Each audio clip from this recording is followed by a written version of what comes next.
Selamat datang di Pojok Santai, channel khusus yang membahas komik dan novel dengan cara asyik. Bergola Wungu dan 3 temannya akan bentrok dengan Kali Ngundil. Siapa yang lebih tangkas? Yuk langsung saja disimak video kali ini.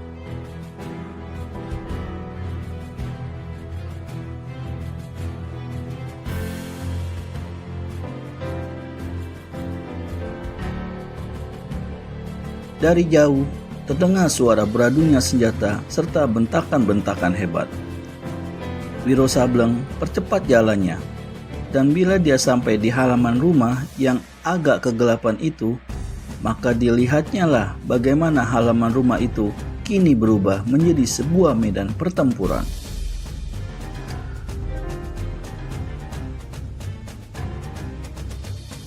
Enam manusia, sepasang demi sepasang tangan, bertempur hebat dan cepat. Di tangga rumah besar dilihatnya berdiri Nilam Suri. Di bawah tangga dengan bersedekap tangan berdiri seorang laki-laki berbadan tinggi langsing. Wiro tak pernah melihat orang ini sebelumnya, tapi dia yakin betul bahwa manusia ini pastilah Kali Ngundil. Di ujung halaman sebelah kiri berdiri pula Bergola Wungu. Sebagaimana 2 orang yang terdahulu, sepasang matanya memandang ke tengah halaman, memperhatikan jalannya pertempuran. 3 orang anak buah Kali Ngundil, yaitu Saksongko, Majineng, dan Krocoweti, sebenarnya bukan orang-orang yang berilmu rendah. Permainan golok mereka cukup lihai.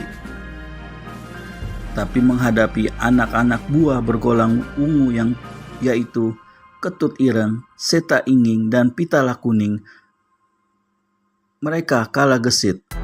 Dalam 9 jurus, Krocoweti terpaksa pasrahkan nyawa dilanda ruyung berduri Pitala Kuning. Krocoweti menggeletak di tanah dengan dada melesak. 3 jurus kemudian menyusul Majineng. Lehernya hampir kutung terbabat kelewang Seta Inging.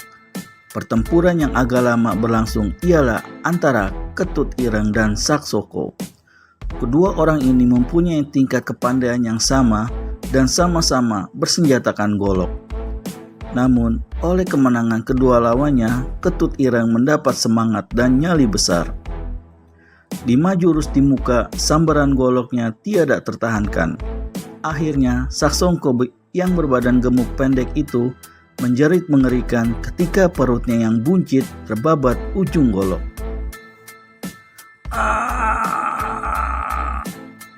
Ususnya membusai dan menjela-jela di tanah.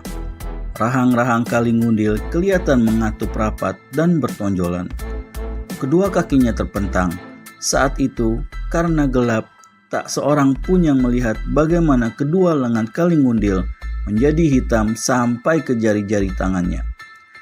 Didahului dengan suara bentakan yang bukan saja dahsyatnya menggetarkan dada, tapi juga menggetarkan tanah, maka melompatlah Kali Ngundil ke tengah halaman, di mana 3 anak buah Bergola Wungu berada. Ciat! 17 tahun yang lampau, kehebatan pukulan lengan baja itu sudah mengagumkan, dan kini dapat dibayangkan bagaimana keampuhannya. 3 peki kematian merobek kegelapan malam. Ketut Ireng, Seta Inging, dan Pitala Kuning terlempar sampai 5-6 tombak dan menggeletak di tanah tanpa nyawa. Bergola Wungu saksikan kematian yang mengenaskan ketiga muridnya itu dengan tubuh bergetar.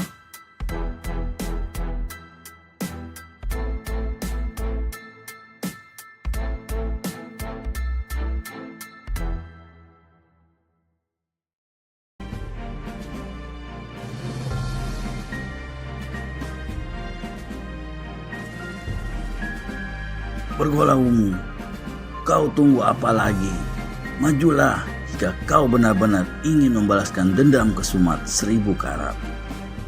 Meski bagaimana kobaran amarahnya, namun Bergola Wungu menyahuti, "Jangan bicara terlalu keren orang jelek. Aku masih berbaik hati untuk membiarkan kau bernapas beberapa jam lagi. Aku bergola-wungu menunggu kau besok pagi waktu matahari terbit di pekuburan Jatiwalu. Aku ingin nyawamu terbang ke neraka, saksikan makam ayah bundaku. Habis berkata demikian, bergola-wungu putar tubuh. Tapi saat itu Kalingundil sudah menyerbunya dengan kedua tangan terpentang. Bergola-wungu yang tahu kehebatan lengan baja itu tak berani menyambuti. Dia berkelit ke samping dan lambaikan tangan kanannya. Serangkum angin menyambar ke dada Kalingundil. Kalingundil melompat ke samping dan hantamkan lengannya kembali. Tapi ini juga dapat dielakkan bergola-wungu. Dalam sebentar saja, kedua orang ini sudah terlibat dalam 3 jurus. Memasuki jurus keempat, tiba-tiba dari bagian yang gelap di bawah pohon terdengar suara memaki. Kalingundil edan, orang sudah kasih kesempatan untuk bertempur besok pagi, masih saja beringasan. Gelo betul. Kalingundil keluar dari kalangan pertempuran. Segera dia hantamkan lengannya ke jurusan datangnya suara. Jangan memaki saja, jelek. Keluarlah, unjukkan diri. Angin dahsyat melanda ke tempat gelap, menghantam pohon mempelam sampai pohon itu tumbang. Tapi orang yang memaki sudah kabur, dan ketika menoleh ke samping, bergola-wungu pun sudah lenyap. Akan Nilam Suri begitu mengenali suara yang memaki tadi, tanpa tunggu lebih lama, dia segera mengejar ke tempat gelap. Beberapa puluh meter kemudian, di pinggiran kampung dekat pematang sawah, orang yang dikejar tahu kalau dirinya dikuntit. Dengan mempergunakan ilmu meringankan tubuh yang sudah sampai ke puncak yang sangat tinggi, dia melompat ke satu cabang pohon dan menunggu. Nyatanya yang mengejar adalah si gadis baju biru itu. Segera dia lompat turun kembali. Hei, kita berjumpa lagi Nilam Suri. Dari mana kau tahu namaku? Gadis itu tanya dengan heran. Hahaha. Wiro Sableng tertawa dan menjawab. Terlalu banyak manusia tempat bertanya. Terlalu banyak mulut yang bisa kasih keterangan. Ada apa kau mengejar aku? Ada apa kau ikut campur urusan ayahku? Balik menanya Nilam Suri. Wiro Sableng melangkah mendekati gadis itu. Matanya yang memandang tajam membuat hati si gadis menjadi berdebar.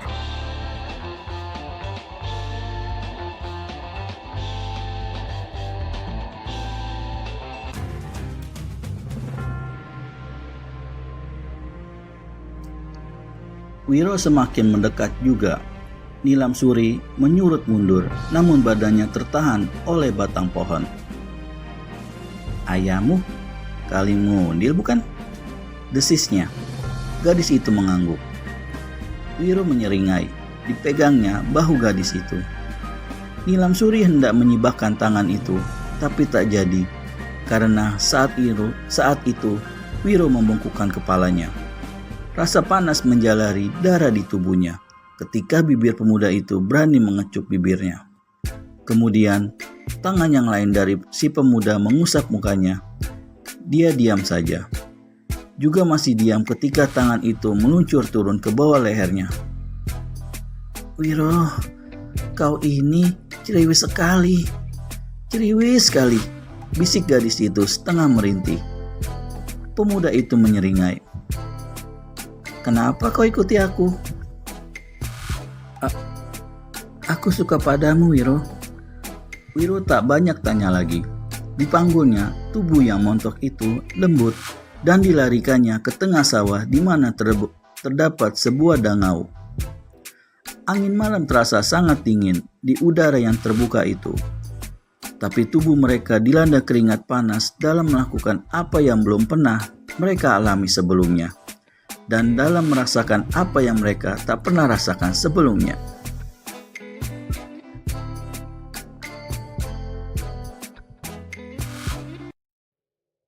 Sinar matahari pagi memerah kekuningan.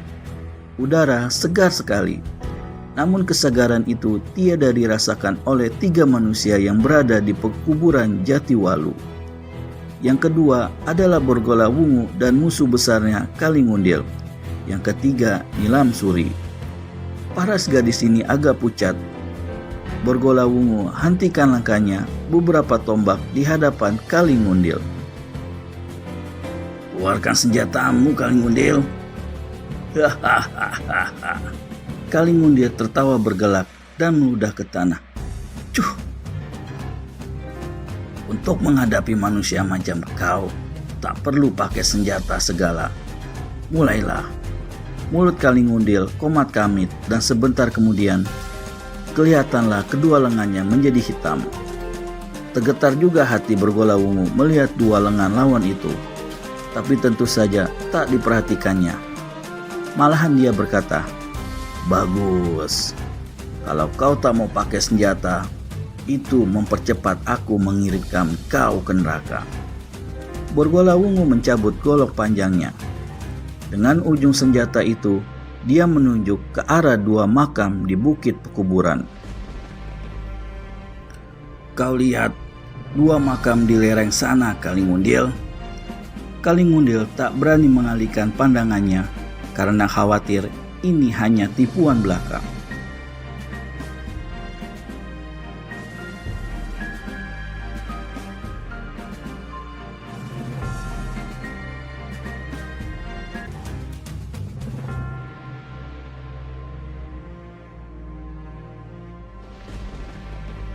Itu adalah makam ayah bundaku. Roh-roh penghuni makam itu akan bersorak gembira bila menyaksikan sesaat lagi kepalamu kubabat menggelinding. Tak perlu jual bacot, manusia hina. Terima lenganku.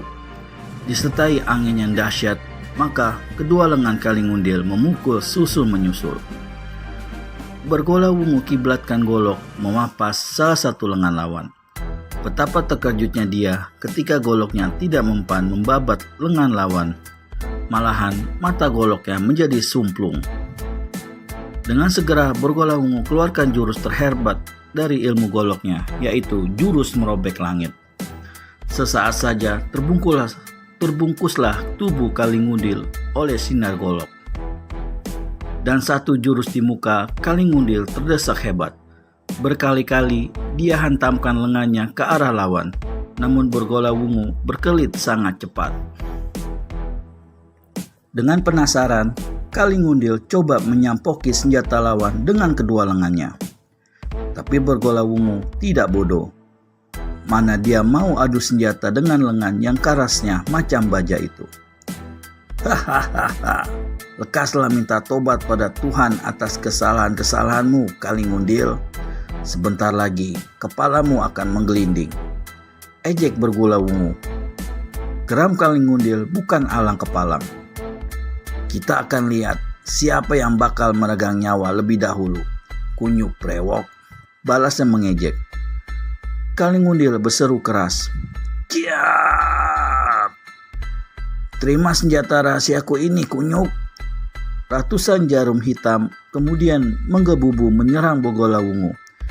Tapi dengan satu kali putaran golok saja, senjata rahasia itu gugur semua ke tanah.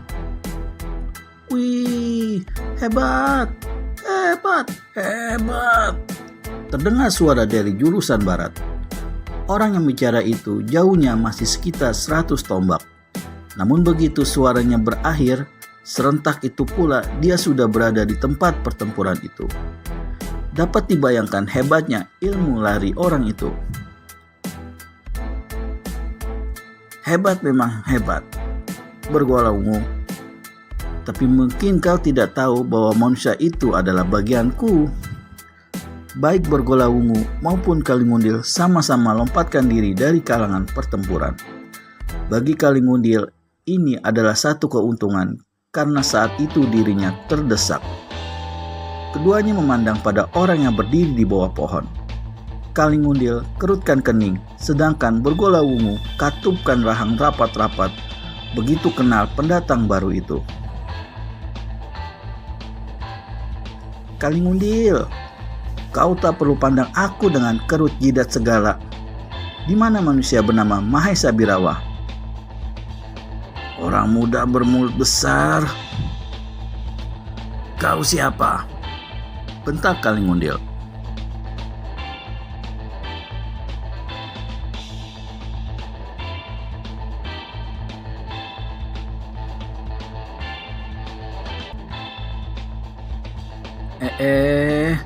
Ditanya malah menanya. Ampun deh, gerendeng Wiro Sableng. 17 tahun yang silam, kau bersama Mahesa Birawa telah membunuh Rana Weleng bapakku, juga membunuh ibuku dan Jarod Karsa. Apa kau punya otak masih sanggup mengingatnya? Kalingundil meruntuk dalam hati. Apakah manusia ini juga hendak membalaskan dendam kesumatnya seperti Bergola Wungu? Melihat kepada tenaga dalam yang menyertai suaranya tadi, Kalingundil sudah dapat mengukur kehebatan manusia ini. Hatinya mengeluh. Melayani Bergola Wungu saja dia sudah kepepet, apalagi menghadapi dua lawan sekaligus. Apa maumu orang muda? Apa mauku? Hai! Wiro tertawa bergelak. Nilam Suri yang merasa cemas segera mengetahui dengan berkata, Wiro, dia adalah ayahku. Aku tahu adik manis.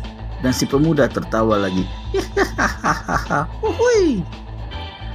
Dalam tertawanya itu masih bisa dia mengingat kemesraan dan kebahagiaan hidup yang dirasakannya bersama gadis itu di danau di tengah sawah tadi malam.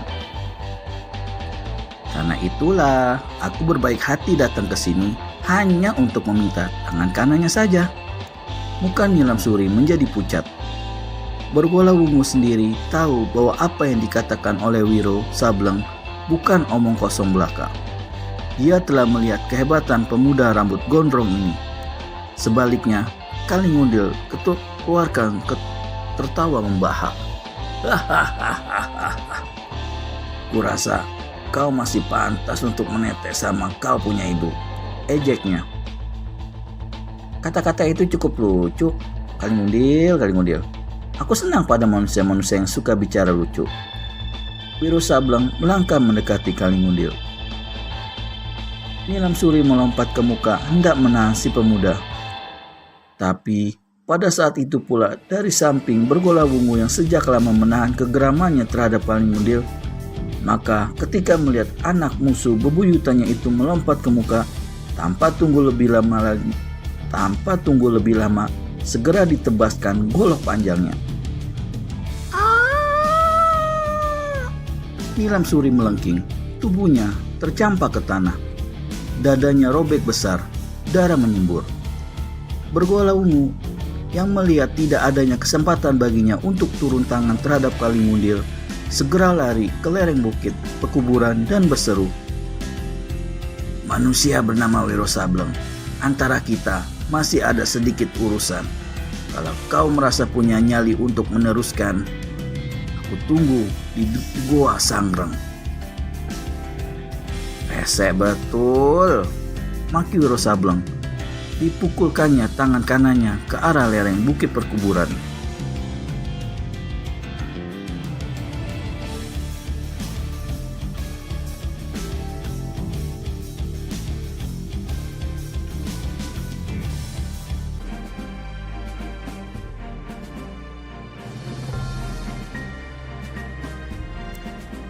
Angin laksana badai menderu dahsyat.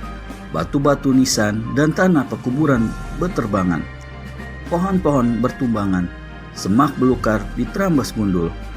Tapi Bergola Wungu sudah lenyap di balik bukit. Wiro Sableng putar kepala dan dia memaki lagi ketika melihat Kalingundil melarikan diri. Boleh saja lari Kalingundil, tapi tinggalkan lenganmu dahulu. Sekali pemuda itu melompat ke muka, maka dia berhasil menyusul Kalingundil. Tiba-tiba Kalingundil berbalik, cabut keris di pinggang dan tusukan ke perut Wiro Sableng. Serangan yang dilancarkan dengan kalap serta karena ketakutan itu tidak mengenai sasarannya. Sebaliknya, yang diserang cepat gerakan tangan kanannya. Krak! Kalingundil melolong. Tangan kanannya sebatas bahu tanggal. Tulangnya copot. Daging dan otot serta urat-urat berserabutan mengerikan sekali.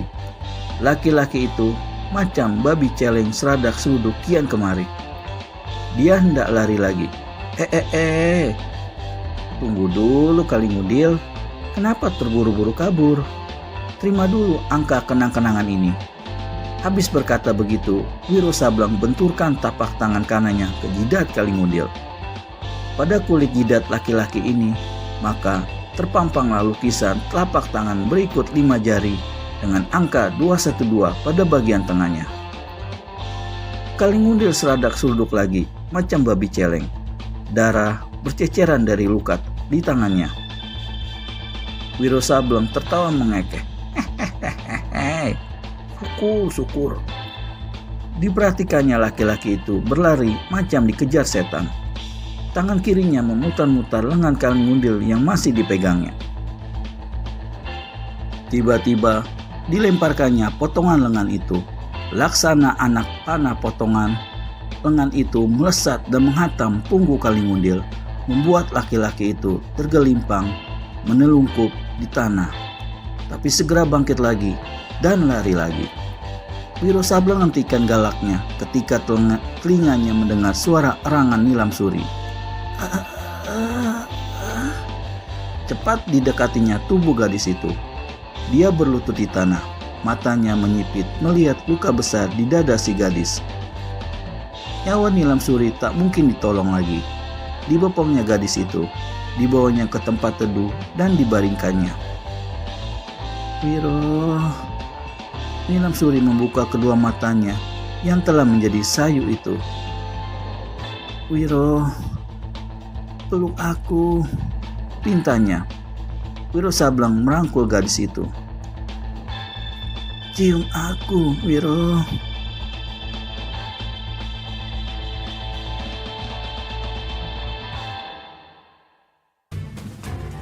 Si pemuda mencium pipi Nilam Suri, lalu mengecup bibirnya. Bibir itu kesat dan dingin, tidak basah dan hangat seperti malam tadi. Napas Nilam Suri lambat dan satu-satu.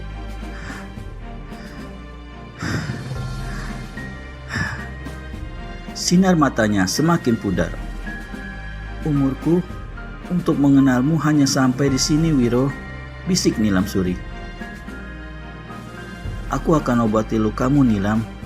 Kau akan sembuh, kata Wiro pula menghibur. Nilam Suri tersenyum, bersamaan dengan membekasnya senyum itu di bibirnya, maka saat itu pula rohnya lepas meninggalkan tubuh. Pendekar muda dari Gunung Gede hela napas panjang.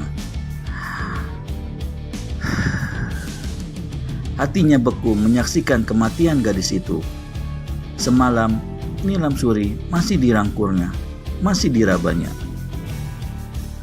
Tapi kini tubuh itu tiada akan memberikan apa-apa lagi kepadanya. Bahkan kehangatannya pun tidak, karena saat itu tubuh Nilam Suri berangsur menjadi dingin. Wiro menghelas napas panjang sekali. Disibakannya bagian pakaian yang robek di dada gadis itu. Pada bagian kulit dada yang masih utuh, tepat di atas buah dada sebelah kiri si gadis itu, dengan pergunakan ujung telunjuk jari tangan kanannya, Wiro menggurat 3 barisan angka 212.